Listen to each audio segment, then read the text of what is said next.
अस्सलाम वालेकुम दोस्तों, क्या हाल है। उम्मीद करता हूँ सब खैरियत से होंगे। तो आज की मेरी ये वीडियो सुनहरी बातें हैं। आपको मैं आज इस वीडियो में सुनहरी बातें बताऊंगा। तो वीडियो शुरू करने पर पहले अगर आप मेरे चैनल पर न्यू हैं तो प्लीज़ मेरे चैनल को सब्सक्राइब कर दें और बेल आइकन को दबा दें ताकि मेरी हर आने वाली वीडियो आप तक बआसानी पहुँच सके। तो आओ चलते हैं वीडियो की तरफ। सुनहरी बातें। कभी किसी को अपनी सफाई मत दो, क्योंकि जो आपसे प्यार करता है उसको सफाई की कोई ज़रूरत नहीं है, वो यकीन कर लेगा आपकी बात पर। और जो नफ़रत करता है वो कभी भी यकीन नहीं करेगा, आप जितनी भी सफाई दे लो।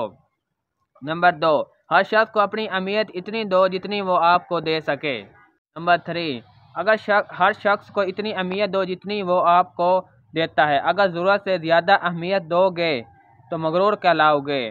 ज़रूरत से ज़्यादा दोगे तो अपनी नज़रों से भी खुद गिर जाओगे। इसलिए हमें चाहिए कि हमें उतनी ही इज़्ज़त किसी को देनी चाहिए जितना वो दे सके हमको। उम्मीद करता हूँ आपको सुनहरी बातें समझ आ गई होंगी। तो मेरी वीडियो को लाइक कर दिया करें और सब्सक्राइब कर दिया करें ताकि मेरी हर आने वाली वीडियो आप तक पहुँच सके।